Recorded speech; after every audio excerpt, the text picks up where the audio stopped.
Hey guys, what's up? I'm Erin and welcome back to the channel. Kevin O'Leary says families need to have $5 million in the bank to survive no matter what happens. Immediately when I saw those headlines, I was like, all right, let's get to work on a video because there's no way in heck that can be true. The mere fact alone of having $5 million puts you in the top uppermost percentiles. The vast majority of people, and when I say the vast majority of people, I'm talking 95%, maybe even 98% of people do not have $5 million or anything close to it, means that you can certainly survive on a lot less. But rather than just relying on the headline, I thought it might be worth digging a little bit deeper to find out where he actually said this, see the context behind this, because there's a chance it was taken out of context for the sake of clicks, because that really is the name of the game when it comes to the internet. You have to make something clickable, and that makes for a really nice headline. I mean, twice a week, I'm out here trying to come up with a creative enough title to get people to click on a video that will inevitably be about paying off your debts, spending responsibly, and saving for your future. Because let's face it, if I title a video, you need to have an emergency fund, no one's gonna click on it. However, if I title a video, 70% of people can't afford a $500 emergency, that title is far more clickable. It is the game of the internet and we all have to play. So let's take a look at his actual statement. You have to get to a place where you have $5 million in the bank, because you can survive the rest of your life no matter what happens, and your family. You can take care of a lot of people making 6 or 7% of $5 million. When you make that, you have to set that aside and you don't risk it. And then after that, you can start to take risk capital and put it to work. And as you go down your journey, you start to understand what works and what doesn't. So I put a lot of bets out there, and some of them are wildly successful. Others are catastrophically huge failures.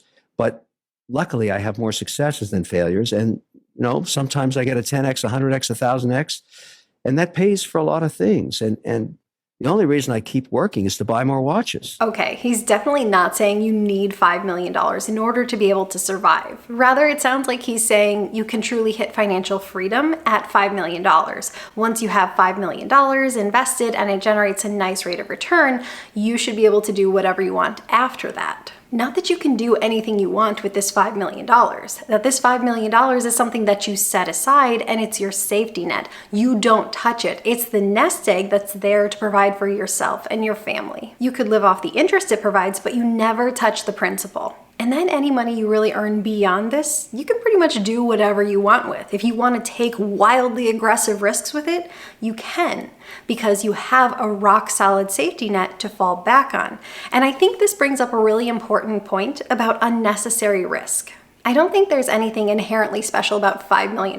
That's simply the number that he chose. What I think is more important is that you figure out what financial freedom is for you and what that number is. I did recently do a video about why figuring out this number is important, and I will link that down below. Once you figure out your financial freedom number, maybe it is 5 million, maybe it's 1 million, maybe it's less, maybe it's 700,000. Only you know your circumstances. But once you know this number, anything above and beyond that is really just icing on the cake. So let's say you've hit your financial freedom number, whatever that number may be. First of all, bravo.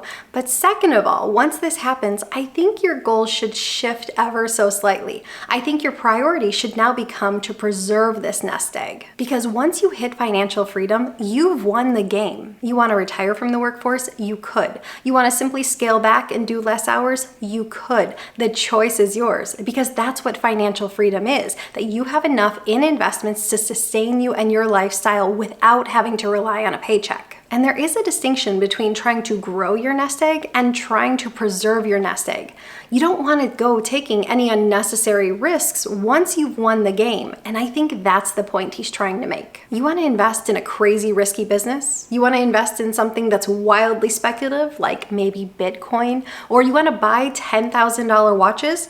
Go for it. Just do that with money that's above and beyond your financial freedom number. You don't want to risk your livelihood. It's certainly not to say that once you hit your financial freedom number that you don't invest this money at all. Of course not. It's just that you simply want to make sure that the beta of your portfolio or the risk of your portfolio isn't more than it has to be. You want to make sure that this money is invested in a way that at the very least it keeps pace with inflation, but ideally outpaces it just a bit. Even if we consider the rule of 4%, the generally considered safe withdrawal rate on a portfolio, it assumes that you have a portfolio that is at least 50% stocks and at least 50% bonds. So you still have to be invested, because if you hit this number and then just leave this money in, say, a savings account, you would actually lose money over time. Sure, the balance itself might remain steady, but the true value of those dollars, the purchasing power of those dollars, would be declining because inflation. So you need to actually make sure you're generating some return on this money. And yes, it's true right now that you can find CDs and high yield savings accounts that are currently paying around 5% or so. But that's in response to high inflation. And you can expect that as inflation comes down and gets under control, that these rates will also decline. So you have to have some risk tolerance. You have to have some exposure to equities to make sure that this portfolio will stand the test of time. But really, once you hit financial freedom, the goal is to make sure your portfolio lasts the test of time, that it survives whatever life throws at you. If you want to continue working after you hit your financial freedom number and work on amassing more wealth, well, you can pretty much do whatever you want with this money. If you invest it in a way that it 10x's its return, fantastic. But if you invest it in something that's risky and it goes bust and goes to zero, it's not really that big of a deal, because you still have your financial freedom number and you never touch those investments. Those investments are your safety net, and you leave them alone and you never risk it. If everyone had this philosophy, there'd be a lot less stories about sports stars and movie stars and lottery winners declaring bankruptcy. It's fine to splurge. There's nothing wrong with splurging, but splurge with money you don't absolutely need. Never mess with your safety net. The truth of the matter is, most people will never reach financial freedom. Most people don't simply save and invest in a way that allows them to get to this point. Rather, they go from relying on a paycheck during their working years to relying on Social Security during their retirement years. That's simply a reality. But I think what Kevin O'Leary is getting at, that it should be your goal, if you're interested in financial freedom, that you build up a nest egg large enough to support yourself and support your family, no matter what comes your way. But once you reach that point, don't risk it. And in the process of looking for this video, I actually stumbled across another Kevin O'Leary video. It's almost impossible to make your first $1 million. You work your off. It's so hard. And what it really takes to do is to have the discipline of not buying you don't need. To make that first mill is you got to invest it. Market's going to make you 8%. And then I thought, well, my sights are on 5. It's going to be impossible. It wasn't as hard to get to 5 as it was to 1. Again, I think this is a phenomenal message. And I tried to make a similar point when I made a video talking about how saving your first $100,000 is the hardest. That first $100,000 is hard. And I mean capital H-A-R-D, hard. Starting from nothing and going to 6 figures takes discipline and commitment to a financial plan day in and day out for years on end. And quite honestly, most people don't have this level of commitment. Most people are more easily distracted by the luxuries of today rather than saving for tomorrow. And I think because it's hardest in the beginning to amass those initial sums, so you actually feel like you're starting to see a return on compounding, that so many people get frustrated with the process. In the beginning, it's you doing all of the grunt work and all of the legwork. But the good news is, while the first benchmark is the hardest one to hit, each subsequent benchmark happens quicker and quicker because compound interest takes over. Compound interest starts working its magic to help grow your portfolio at a rate that seemed almost unimaginable before. Soon, compound interest is returning more on a portfolio in a given year than you're actually able to contribute to your investments. Let's use last year as an example. Last year, the S&P 500 returned an incredible 26%. If you had $10,000 invested at the start of the year and got a 26% return on your money, you'd close out the year at $12,600. Not too shabby.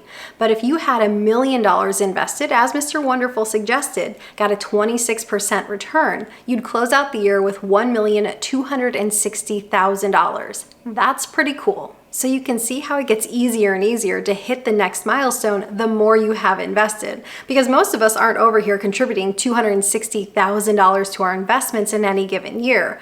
But having the market return that much, add that much to your portfolio without you having to lift a finger, now that's pretty amazing.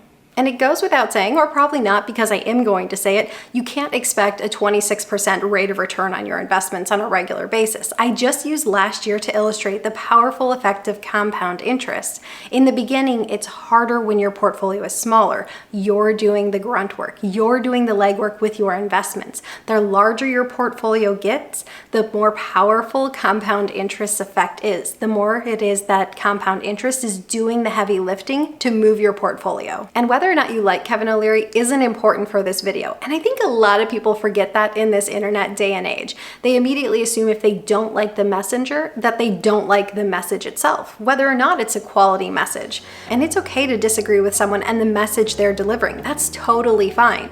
But if you disagree with someone, it's probably more useful to attack the message rather than the messenger, or at least it's probably more productive. So what do you think of his overall message? Leave your thoughts in a comment down below. I post new videos every single week. If you got anything at all out of this one, please give it a like. If you're new here, please consider subscribing, or if you know of someone who might get something out of this type of content, please consider sharing. I'll see you soon.